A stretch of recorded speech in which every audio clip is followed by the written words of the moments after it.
In this video, you will learn how to maximize the use of Google Calendar.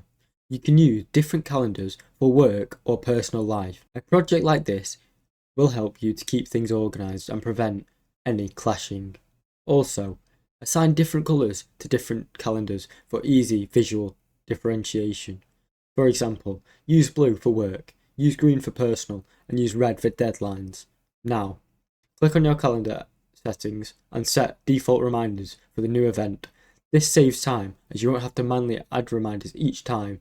If you want to go, use voice command to add events and then say something like, "Hey Google, create a calendar event for a meeting with John on Friday at 2 p.m. If you have multiple calendars, then see all your events in one place. This gives you a very clear picture of your schedule. You can also share your calendar with colleagues, friends, or even family to coordinate your schedule and make it easy to make plans with them or to see them. If you want them, you can set a recurring meeting or task to repeat every event. This ensures that you don't miss an important date.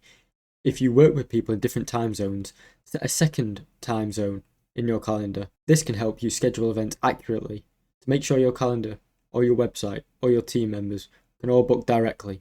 You can use a shortcut like call. Now, you can create new events this time and make event creation faster. Thanks for watching. Don't forget to like and subscribe.